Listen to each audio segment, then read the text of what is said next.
الحمد لله رب العالمين والعاقبة للمتقين والصلاة والسلام على أشرف المرسلين وأسعد النبيين نبينا محمد وعلى آله الطيبين الطاهرين وعلى صحابته الغر الميامين وعلى التابعين ومن تبعهم بإحسان إلى يوم الدين وأشهد أن لا إله إلا الله وحده لا شريك له وأشهد أن محمدًا عبده ورسوله أكرم عبد وأعظم رسول صلى الله عليه وعلى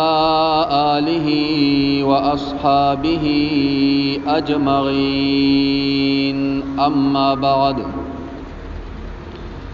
فقد قال الله تبارك وتعالى في كلامه المجيد بعد أعوذ بالله من الشيطان الرجيم بسم الله الرحمن الرحيم قل إن كنتم تحبون الله فاتبعوني يحببكم الله ويغفر لكم ذنوبكم والله غفور رحيم آمنت بالله صدق الله العظيم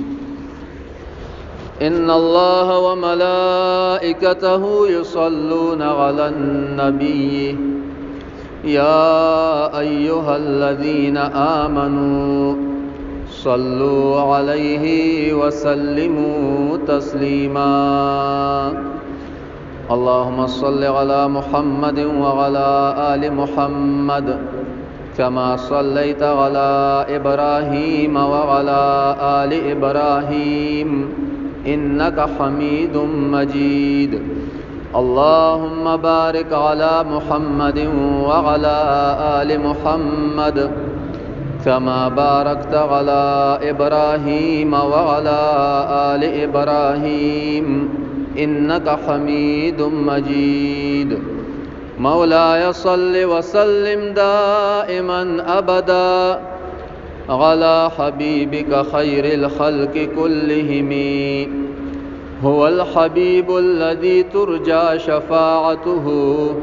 لكل هول من الأهوال مقتحم الصلاة والسلام عليك سيدي يا رسول الله الصلاة والسلام عليك سيدي يا حبيب الله الصلاة والسلام عليك سيدي يا رحمة للعالمين وعلى آلك وأصحابك سيدي يا شفيع المذنبين معزز سامعين ما استاسو وړاندې د الله رب العزت د مقدس کتاب جزاک الله قرآن مجید فرقان حمید برهان رشیدنا سورہ آل عمران دریم سپارہ آیت نمبر 11 تلاوت کر رب کریم جل جلالہ دې په مالا د حق وینا کولو او په هغه باندې مونږ ټول اوریدونکو ته د عمل کولو توفیق را نصیب کړي د الله جل جلاله د دشمنانو سره دوستی او د هغوی د محبت نه د نمن کولو نه پس د الله رب العزت سره د محبت معیار خای یعنی کنن سبا یو انسان په دنیا کې د خپل حقیقی مالک د هغه سره د محبت داول لري، نو هغه لا پکار دی چې هغه د رسول الله صلی الله علیه و آله وسلم مبارک د تابعداري په تل باندې وګوري، نو هر کارا او ګوټه بده ته معلوم شي چې کوم انسان د الله رب العزت سره محبت کوي او کوم انسان د الله رب العزت سره په محبت دعوی کولو کې دروغجن دی او خپل ځان به ورته هم معلوم شي. نو هر کله چې انسان د الله رب العزت سره محبت کوي نو په د باندې د رسول الله صلی الله علیه و آله وسلم مبارک تابعداري او اتباع لازمه ده. نو د هغې نتیجه ثمره میوه بداوي چې الله رب العزت به د ده سره مینه ولري، د ده سره به محبت وکړي. ځکه په دې آیت مبارک کې الله رب العزت یو قانون ایښودی دی، یو قانون پکې الله بیان کړی دی او هغه دا دی چې اے مؤمنانو که چېرته تاسو غواړئ چې الله رب العزت مونږ سره محبت وکړي، نو حضور مبارک ته الله رب العزت ارشاد فرمایي چې فتبعونی، ورته ووایه اے زما محبوب علیک الصلاة والسلام مبارکه چې زما تابعداري وکړي. نو ترڅو پورې چې یو انسان د رسول الله صلی الله علیه و آله وسلم مبارک تابعدار جوړ شوی نه وي، نو دغه انسان الله رب العزت سره په محبت کولو کې چې کومه دعوه کوي هغه دروغجنه ده او نو ور سره الله رب العزت محبت ساتي. نو الله رب العزت به ور سره محبت وساتي او د دو ګناهونه به معاف کړي او پر روان زندگی کې به ورته رب العالمین ظاهری او باطینی برکات ویر کی. لکه پتیر جمعه مبارک باندې مونږه د کرامات او بیان وکړو چې الله رب العزت خپل مؤمن بندل کرامت ورکی. نو دا کرامت هله ورکی چې کله دغه انسان د حضور مبارک تابعدار جوړ شي، دغه په اقوال او افعال پس روان شي، نو دغه انسان د حضور مبارک تابعدار دی او د رب العالمین د حکم داغه د امر تعظیم کوي. نو اول الله رب العزت عزت ورکی، الله رب العزت ورتا الله رب العزت هغه ته کرامت ورکی. مونږ په دې خبرو باندې دوی جمعې بیان وکړو چې مؤمن له پکار دي چې د چا سره محبت کوي نو د الله د پاره به محبت ساتي، لیکن مؤمن له بیا دام په جندل پکار دي چې آیا ما سره الله محبت کوي او کنه کوي. دا د هغې خپل نښې نشانی دي چې الله رب العزت د یو مسلمان سره د یو بنده سره محبت کوي چې څه اجتماعي دي او څه انفرادي دي. اجتماعي دا دي لکه موسی علیہ السلام مبارک د رب العالمین نا تپوس کوي، عرض کوي اے زمون معبود او خالقه مونږ ته څنګه پته لګي چې ته د خپل بنده سره محبت کې، ته مونږ سره محبت کې او کنا د دې څه نشانه شته؟ نو د رب کائنات جل جلاله د طرف نه وته جواب راځي چې اے موسی علیک الصلاۃ والسلام مبارکه هر کله چې زه د یو قوم سره محبت شروع کوم نو په هغه باندې زه وخت په وخت باندې بارانونه وروم او بادشاہ په انصافدار کین، انصافدار بادشاہ په دای باندې مقرر کم. نو دا خلق دی پوښي دغه قوم چې موږ سره الله رب العزت محبت کوي او هر کله چې په یو قوم باندې به وخت بارانونه شروع لکه تاسو غلی پخیشي غنم پاخشول او درېبدو وخراغه او زه د باندې بارانونه شروع کما نو پوښه چې الله رب العزت ناراضه دی او په دغه قوم باندې حاکم مشر بادشاہ چې وی هغه په ظالم مقرر کم، سخت بادشاہ پیراولما داغه نه خدغه دا چې دغه قوم نه الله رب العزت ناراضه. رب کائنات ته زمون په حال باندې رحم وکړي. الله ناراضه شوی دی، به وخت بارانونه کیږي، میوه پخشي، بوټي پاخشي، د رب کائنات جل جلاله په حکم سره هوا را پورته شي، بارانونه راشي، میوه وسنډي، زمکه سره خاوري چې فصلونه پاخشي، للونو ټیم راشي، دویم کال د پپټو کې غنم راوټو کېږي دوباره. دا ولی رب کائنات ناراضه. او چې کله د یو قوم سره د یو بنده سره الله محبت شروع دغه خو اجتماعي نخې وي، انفرادي نخه دا یو بنده دا د ځان ته سوچو کې آیا ما سره الله محبت کوي او کنه. نو که دغه انسان ته الله رب العزت د نیکۍ توفیق ورکوي، تهجد لرا پاسي، د یو چا سره ښېګړه کوي، د یو چا سره ور باندې رحم راغی، د یتیمانو باندې مسکینانو باندې او دغه شانته عوام خلق په معاشره کې د هغه صفت کوي او د هغه سره محبت ساتي، نو پوی دي چې دغه انسان دا د رب العالمین په نسبت باندې یو ښه انسان د مؤمن بنده. او کنه د پته ولګي چې زمانه خلق نفرت کوي، ما سره خلق بغض او عناد لري هسه بیسا، نو پوی دي چې دغه انسان رب کائنات ناراضه دی. نو کله چانه الله ناراضه وي نو په هغه کې دغه خپل صفات پیدا کول پکار چې دغه انسان په ځان کې پخپله خپل صفات پیدا کینو البته رب العالمین راضی شي. او کدا سینوی د حضور مبارک اتباع نه کوي نو بیا الله رب العزت ناراض کیږي د انسان. کمال په حضور مبارک کې، د حضور مبارک په ذات کې کمال دی، مخلوق ته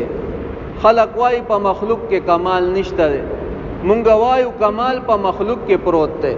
هر کله چې تا د حضور مبارک اتباع کنو الله ته بورسي، الله به او پیژني.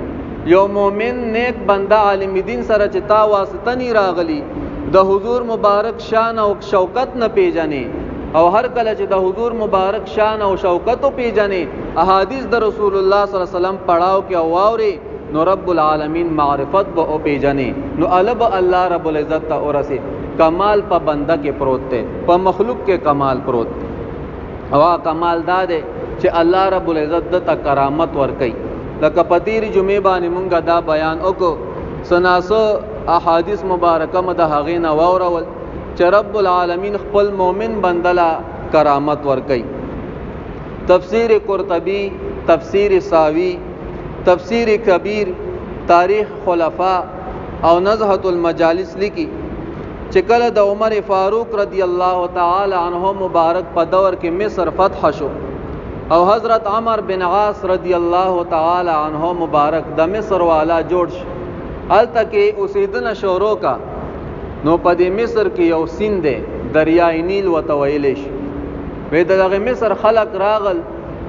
او د تراجم شول ورته کېنستل حضرت عمر بن عاص رضی الله عنه مبارک ته چې قربان دریای نیل ښکته شوی دی او مونږ له اوبن راکوي چې خپل فصلونه هغه په خروب. او زمونږ رواج د شورونه دار روان دی چې مونږه یو خپل جنۍ ځوانه جنۍ هغه د قوم نه راوباسو او هغه په زیورات او خسته کپړو باندې نورم خسته کو او دې سین ته ورگزار کو چې هر کله مونږه د جنۍ د غسین ته ورگزار کو نو د دریای نیل راپورته شي او مونږه له وبراک. حضرت عمر بن عاص رضی الله تعالی عنہ مبارک چې دا خبره واوري نو ورته او فرمایل چې دین اسلام هرگز یو چاته دا اجازت نه ور کوي چې یو مسلمان یا یو انسان دې او بو ته ورگزار کړي شي. د حضرت عمر فاروق رضی الله عنه مبارک تخط الیک او پکې دغه وحشانه خبرې الیکلې دا غیر انسانی او مدینی منوره ته امیر المؤمنین مبارک تراواست. کله چې عمر فاروق رضی الله عنه مبارک دغه خط پڑھاو کو او په دغه کې دغه خبرې الیدې نو د مبارک دغه سین په نامه باندې د دریای نیل په نامه باندې یو خط الیک او پاغه باندې الیکلو چې بسم الله الرحمن الرحیم، اے دریای نیلا که چرته ته په خپل حکم باندې جاری نو ستا مونږ ته هیڅ ضرورت نشته ده، او کنه د رب العالمین په حکم باندې جاری نو جاری وسا کمی گما. او په دغه خط باندې ولیکل حضرت عمر بن عاص رضی الله عنه مبارک ته چې کله ستاسو زما دا خط ملاو شنو زما دا خط د سمندر ته ورگزار. کله چې خط دوباره مصر ته راغی حضرت عمر بن عاص رضی الله عنه مبارک ته خط ملاو شو، د مبارک دغه قوم ځان سره کوي راځي امیر المؤمنین رضی الله عنه مبارک خط را لګلې چې سمندر ته ورواچ. خلق راجمع شول سمندر ته لاړل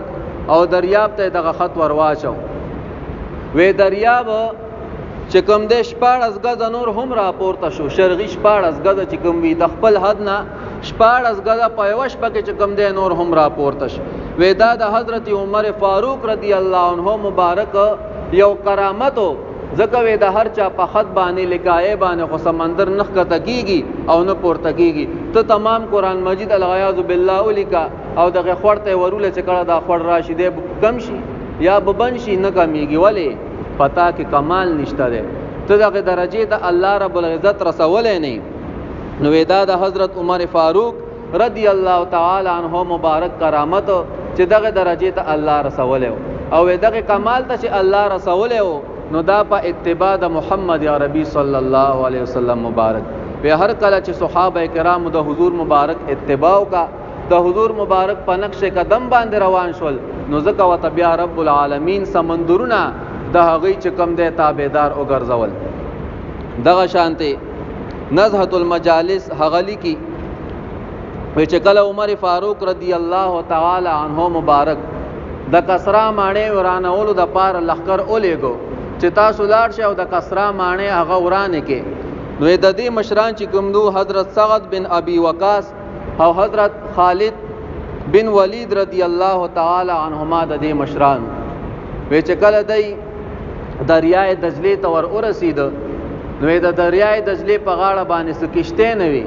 چې د په هغه کې سواری شي او بل لړختوال. په دغه وخت کې حضرت ابي سعد بن ابي وقاص رضی الله عنه او خالد بن ولید رضی الله عنه مبارک د سمندر ته وویل چې اے سمندر ته خو د رب العالمین په حکم باندې رواني خو په خاطر او په حرمت د محمد عربي صلی الله علیه وسلم او په خاطر او په حرمت د عمر فاروق رضی الله عنه د عدل داغه په حرمت باندې مونږه تلار راکا چې مونږه پورې غاړي وارو. وې سمندر ودرید او دای په چې کم دی روان شول سره د اوخانو سره د وسانو په پورې غاړي چې کم دی واوړیدل. وې ځکه سمندر خو چاته نو دريږي. وې دا دلیل د دې خبرې چې دا دغه دواړو صحابه کرامو یو ښکارا کرامتو. او په دغه ځای کې مولانا شبلی نعمانی رحمت الله علیه په خپل کتاب الفاروق کې لیکي چې په دغه وخت کې سمندر خپه موج کې راغلی لیکن چې کله وته دی دواړو دا کلمات اویل وې سمندر ودریدو او دا دون لخر په سمندر باندې ورواوړیدو. وې چې کله رومیانو دا لخر ولیدو چې په سمندر باندې را روان دی او دی خو راوځي وې رومیانو چغې جوړ کی چې تختی او دیوان راغل. وې دا غي دا ګمان راغی چې کنه دا دیوان را خوشي د سمندر د پاسه انسان خو د سمندر د پاسه داسې نشي راتله وې دیوان برا خوشي وي. وې غي او تختی دل چغې والے چې دیوانان راغل او مسلمانانو فتح حاصله. نو دا د صحابه کرامو کرامات دغه درجه ته په سبانه رسیدلیو په اتباع رسول الله صلی الله علیه و آله وسلم مبارک باندې چې د رسول الله صلی الله علیه وسلم مبارک اتباع وکا نو رب کائنات جل جلاله د کرامات خاوندان جوړ کړ. مشکات شریف یو روایت راوړي چې کله د روم غزا کیدله نو په دغه وخت کې په دې لخر کې د مسلمانانو د حضور صلی الله علیه و آله وسلم مبارک یو آزاد کرده غلام هغه پکې موجودو چې د هغه نامه حضرت سفینہ رضی الله تعالی عنہ مبارک. وی چې کله د مبارک لخر سره روان شو یا خدای د لخر نه به درکه شو او یا چې کوم دی دوباره د خپل دشمن په گرفت کې راغلی او د هغې نه تښتیدلی خو به هر حال په یو ځنګل کې به درکه ګرځېده. وی ناګهانه په یو زناور باندې نظر پریوت ازمری او هر څه شی چې په هغه باندې نظر ور پریوت نو دا زنګل د زناورو خدا کار وي چې انسان متي کازمری وی او کلی وی انسان متي. وې د مبارک پزړه کې بیرم راغلی وي چې دا خو کاته خراب شو په زناور باندې واوړي. خو بهم صحابي مبارک وې د متوجي شو ورته اوایل چې زه د رسول الله صلی الله علیه و آله وسلم مبارک آزاد کرده غلام یم. وی یا خو چې کوم دی دا کلمات وته ویل چې د فوج نه به درکه شوم او یا وته داسې ویل چې د خپل دشمن گرفت کې راغلی هم دا غي نه تښتیدلم او ما تلار او خایا. وی دا کلمات چې هغه ازمری ته ویل زناور ته وی هغه وته لکۍ اخذل او دی روان شو تر نه وړاندې او حضرت سفینہ رضی الله عنها مبارک ورپسې روان. وی دا ازمری دا زناور په ځنګل کې زې په زې داسې ودرېدو لکه چې د آواز اوري لکه دا سپی چې رواني په لرې باندې دی ودرېږي دا سر پورته کی د آواز اوري څه آواز به وي نه خاص سر پورته وې داسې حالات کې خوش او چې لکه یو آواز اوري لیکن په یو مزل باندې روان او خپل چالي نیولی زوی ځکه هر خوا هر اړخ ته چې کوم دی د مسلمانانو د رومینو لښکرې پرتې وې ځای په ځای وی یو درې ته ورسېدو چې هلته کې د مسلمانانو لښکر میلاو شو وی دا ازمری په خپل ځای باندې ودرېده ده ته هېڅ نه وویل او دغه حضرت سفینه رضی الله تعالی عنه مبارک هغه لاړو د مسلمانانو فوج له ورسېدو صحیح سلامت دغه ازمری ورته لا رسېده نو مصنف وایي چې هر کله عمر فاروق رضی الله عنه مبارک په خط باندې سمندر چې کوم دی راوچتېږي او اوبه زیاتی او د مصر ځمکه ټول خړوب کوي وی دغه شانتې د حضرت سفینه رضی الله عنه مبارک په کرامت سره یو ازمری د دنه مخکې روانېږي او هغه ته لاره ښایي وی دا صرف او صرف د رسول الله صلی الله علیه و آله وسلم مبارک په اتباع باندې انسان ته ملاویږي دغه شانتې د بخاری شریف حدیث مبارک ته هر کله چې حضرت خبیب رضی الله عنه مبارک مکه مکرمه کې کافرانو گیر کو او د مبارک شهید کولو سورج په یو کوټه کې بنو اخیری بیا شهید کو خدغه کافر وای مشرک وی کله چې هم زده پس وراغله مور مې کلاو کړي ری وی د حضرت خبیب رضی الله عنه مبارک مخ ته تازه انګور بپراتو او د مبارک بخوړل وی دا د حضرت خبیب رضی الله عنه مبارک یو ښکارا کرامت چې دغه کافر په خلی باندې چې کوم دی الله رب العزت د امت ته بیان کړي او خبیب رضی الله عنه مبارک چې کله شهید کیدو نو حضور مبارک باندې سلام را واستو د مکه مکرمینا حضور مبارک په مدینه منوره کې او حضرت خبیب رضی الله عنه مبارک په مکه مکرمه کې دی او د هلته سلام په پیغمبر علی السلام مبارک باندې راستي او پیغمبر علی السلام مبارک د مدینه منوره نه 300 کیلومتر مزل 300 کیلومتر فاصله ده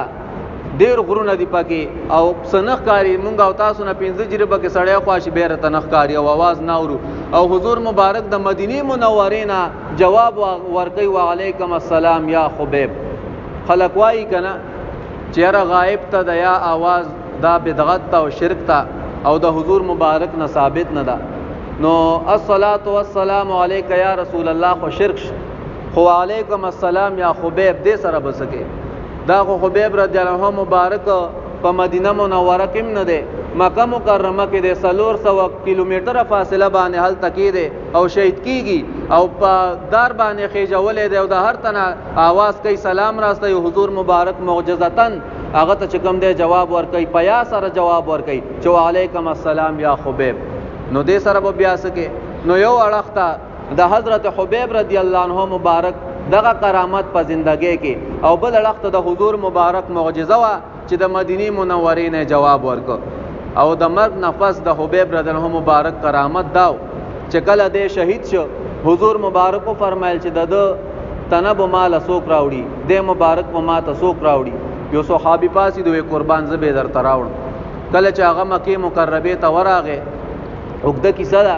خو چې کله غزه ته ورسېدو حضرت خبیب رضی الله عنه مبارک د ځان سره راوچت کو په از باندې د ځان سره کې خو د دې مبارک ډیر زیات دونو وېمانو شو کابو کولې په چې سمزل مې کو کفار را پس را ولګیدل را نږدې شول او دې زمانه لاندې خطه ورغه پزمکه باندې په چې ما د پس خپل اسرا واپس کو چې واپس راغم په کافرم را نږدې شو په چې ما د ته ګوتې کولې وې دې چې کوم دې زمکه د پاره اوښلی دا دې پکې وردن نشو ودا کرامت د حضرت خبیب رضی الله عنه مبارک پس د وفات نو چې رب العالمین دوباره د کافرانو پلاس باندې دی ورانغه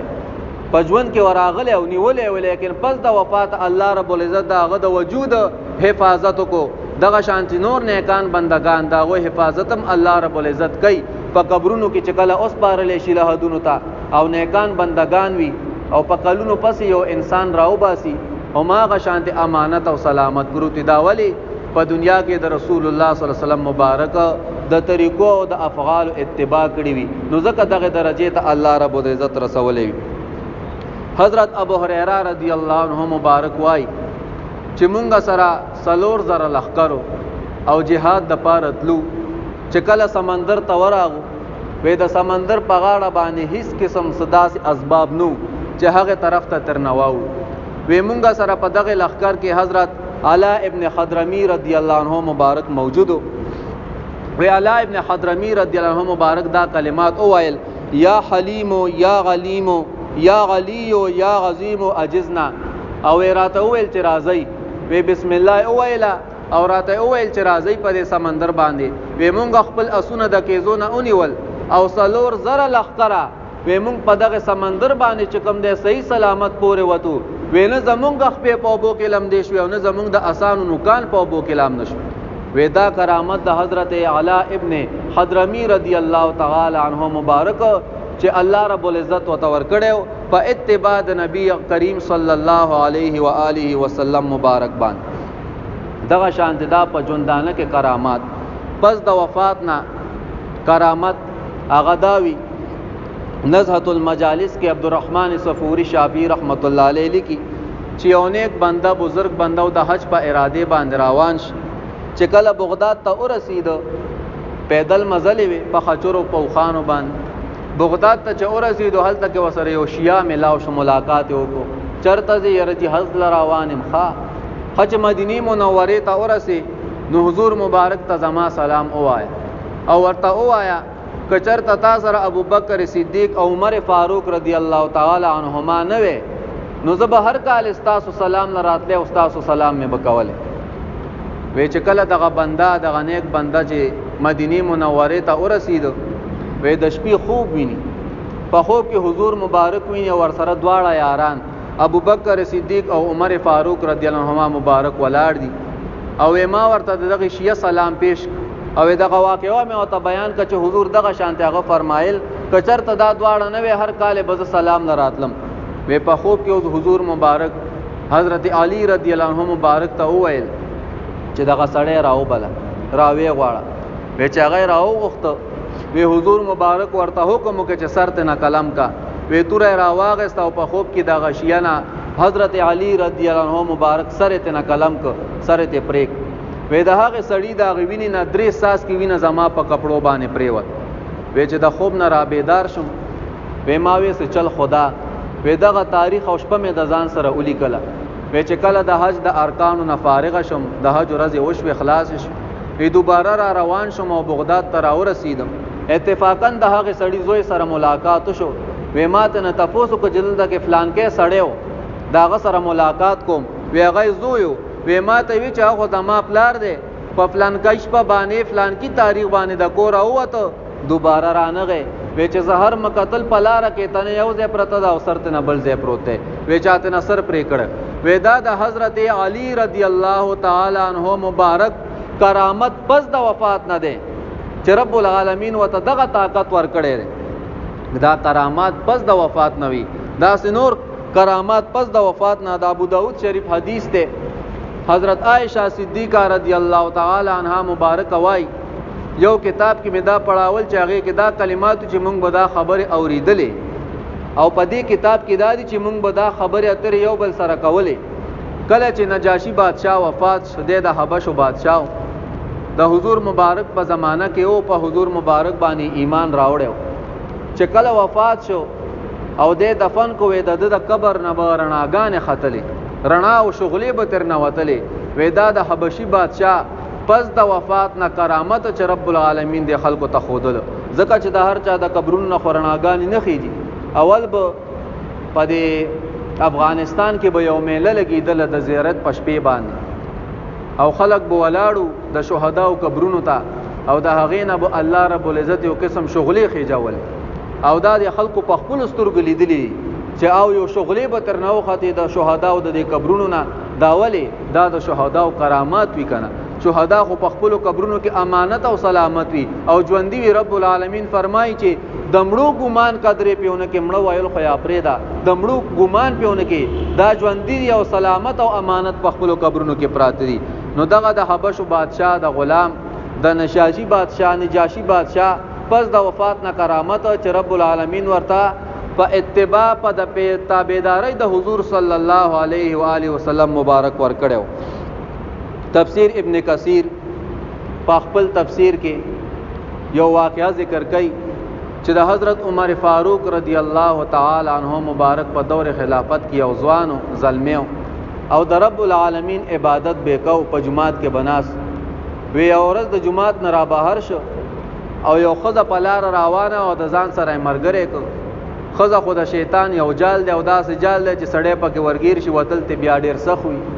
بس روان شوې د پزړه کې رالل چې د چرته روانه د کمزې نه راوتی او د سپس روانه وې د الله رب العزت د يرنه د خلینه یو چغه وته را پریوته به هوش شي وې دغه خزه ورته کې نه استخپی او لاس ولمږي چې کله د په هوش کې راغې بیا د ځان سره را خوشید چې سمزل یو کو بیا په د الله رب العزت هغه یرا هغه په غالب شو یو ناګهانه چغه د خلینه وته او را پریوته مرش وفات شي پلار ته شکل پته ولګي د پلار رااله دی وړو او د شپې خپل زوی دفن عمر فاروق رضی الله عنه مبارک ته پته ولګي چې دغه شان د کار شوی عمر فاروق رضی الله عنه مبارک رااله دغه تغذیه وکا صبر خبري ورته وکي چې دا لار حق ده په دې باندې هر څوک را روان او دغه قبر لور راغله او عمر فاروق رضی الله عنه مبارک قبر سره ودري دو دعا ورته وکا او د غزوان ته دغه مړی ته خبرې کوي یا فتا ولمن خاف مقام ربه جنتان دا آیات وته ولوسته یعنی دا هغه چا د پاره دو جنتونه دي څوک چې د رب العالمین دا غنه او یرید وې دا قبر نه आवाज راځي چې یا عمر فاروق رضی الله عنه یا امیر المؤمنین رب العالمین ما ته هغه دواړه جنتونه را نصیب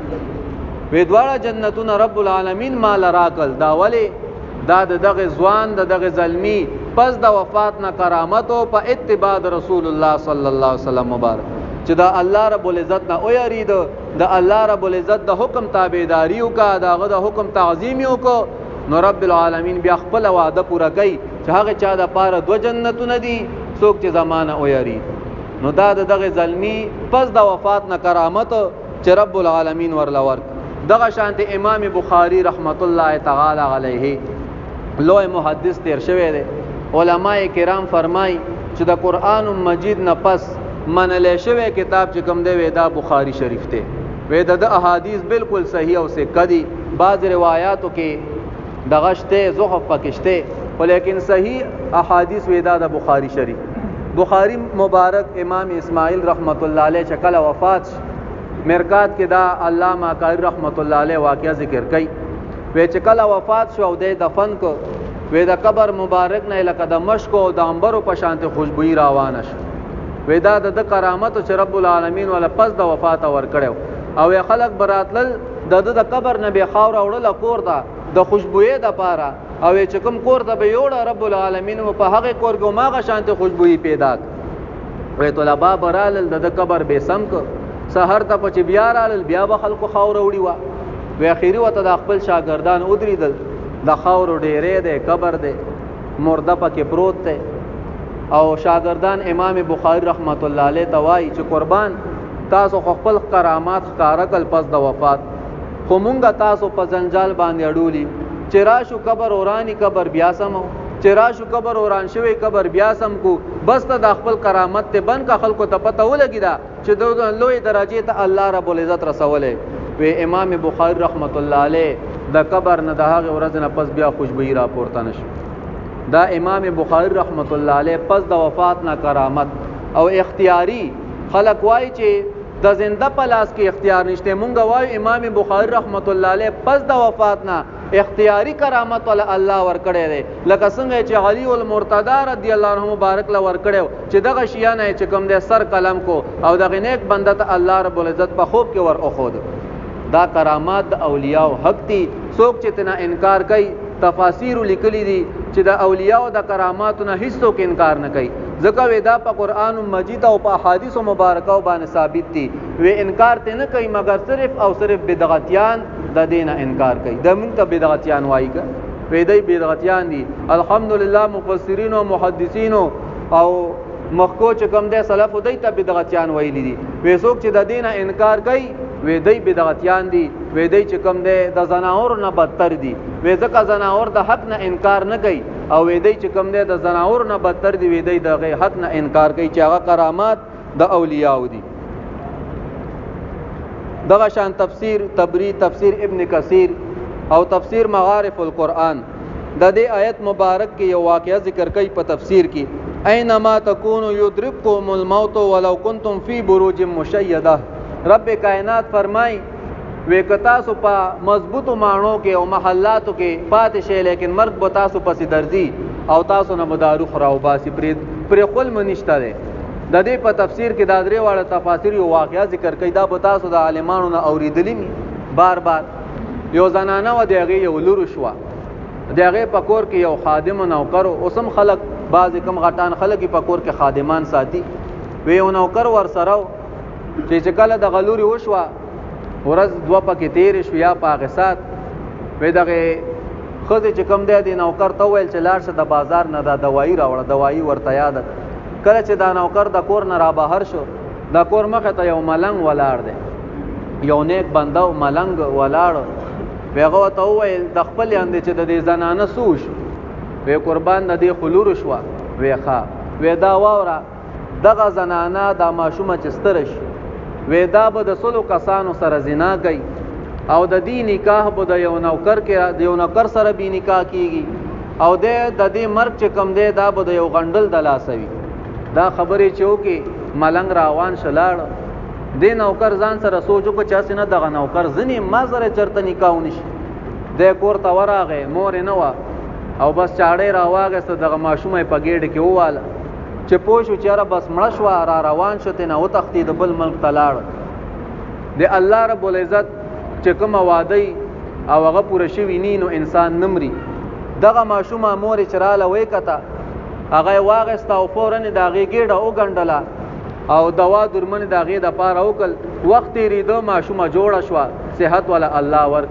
چې کله پیغله شوه بلوغ ته ورسېده، وی همغه شانتې کار وشو چې څنګه هغه ملنګ یاد کړي و. وی دغه نوکر چې کوم دغه بل ملک ته تښتېدلی و، هلته کې به مزدوري کوله او ډېر دولت یې د ځان سره جمع کړ.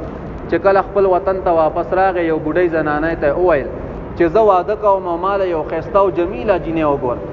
وی په دغه وخت کې په دغه وطن کې او په دغه ښار کې د دغې دمې نه دا کومه چې زناکاره وه، وی د دغې نه بل څوک په ښایست کې او په جمال کې بل څوک ښایسته نه په دغه تمام ملک کې او بیا په دغه ښاریې کې د دې نه په حسن او جمال کې بله ښځه نه وه ښایسته. وی دغې بوډۍ لاړه او د هغه یې وله وغوښته او د هغې سره یې وله نکاح وکړه او واده را جوړ شو، واده شو. ښځه خاوند ناست دي د یو بل سره خبرې کوي. دا خاوند ورته وایي چې څه موده وړاندې ما په دې ښاریې کې یو جینۍ په ګېډه باندې وهلې وه، ګېډه مې وله شلولي. خو پوه شوه چې دا خو په ماشومتوب باندې زومه، زما ګېډه شلېدلې وه. وی خاونده دا خو زومه. وی نه، وی زما یقین نه راځي، هغه خو مړه شوي وه. وی مړه شوي نه یم، الله رب العزت ماله صحت را کړی. ګېډه یې ورته ښکاره کړه، د ټانکو هغه نشانونه یې په ګېډې باندې وو. دی ورته وایي چې ښه دا کیسه ما ته دغې ملنګ کړې وه. بیا خو به دا هم رښتې وي چې زه نوکر سره خو هغه نکاح مو شوه. بله خبره دا پاتې شوه چې هغه دا ویلي و چې دا به د 100 کسانو سره زنا کوي. نو دا خبره رښتې ده. وی او د دونه خلکو سره مې زنا کړې ده چې ما ته یاد نه دي. 100 به وي خو یاد راته نه دي، شمار دې مې نه دي، زنا مې هم کړې ده. وی هغه بله خبره دا کړې وه درېیمه چې د دې مرګ به د یو غونډل د لاسه وي. غونډل به خوري او د هغه زار به ورته وررسېږي، دی به مري. وی ما ته د دې پته نشته چې د ما مرګ به د څه د لاس. خاوند ته ښځه ډېره ګرانه وه، پرې نه خوا. یو زبردست محل یې ورله جوړ کړو چې په هغې کې د یو مضر شي د راننوتو خطره پاتې نشي. دواړه ناست یوه شپه او دغه شانتې یو غونډل په دیوال باندې روان دی. رب کائنات چې نیټه پوره کوي بیا بانه جوړېږي. یو غونډل روان دی. دا خاوند وتی چې ښځې د دغې شي د لاسه به د ستا مرګې وې. ښه وې یاو ورپاسې د ګزارې پې وکړو، ښکته یې راوغورځو او د خپې کټه ګوته یې پرې راښکه او مړې کړه. خو د هغې یو معمولي د زارو قطره د دې د دینوک ترمنځه ورننوته او څو ورځو کې د هغې دغه نوک ناسور شو او د ناسور نه هغه ښځه وفات شوه او بس کیسه یې ختمه شوه. نو دا واقعه د دې دپاره راغلې ده په کرامات د اولیاو. بعض ټیم کې به یو سړی راشي په ساده باده ډول کې وي، ساده جامې به اچولي، لکه حدیث د مسلم شریف کې دی. حضور مبارک فرمای چې داسې خلک وي چې صبر ببر به وي، خپې به خپې به وي، لیکن چې په ذات د الله باندې قسم وکړي نو هغه قسم به الله رب العزت هغه پوره کوي او سر ته به رسي. وې دا کرامت د دغه سړی او د دغه ملنګ چې دا غې نه مخکې دغه انسان دغه کشف په ذریعہ باندې هغه احوال بیان کړ چې د بستریږي، بیا به د 100 کسانو سره زنا کوي، بیا به د یو نوکر سره نکاح کوي، د هغې نه پس به بیا د دې مرګ د یو غونډل د لاسوي. دا د غیب سره تعلق ساتي. الله رب العزت چې اوغواړي په الهام سره خپل یو نیک بنده ته هغه علم ورکي، خپل انبیاء ته ورکي، په دې کې څه شک نشته. او څوک چې تنا انکار کوي نو هغه تاسو ته ما بیان کړ چې د کراماتونه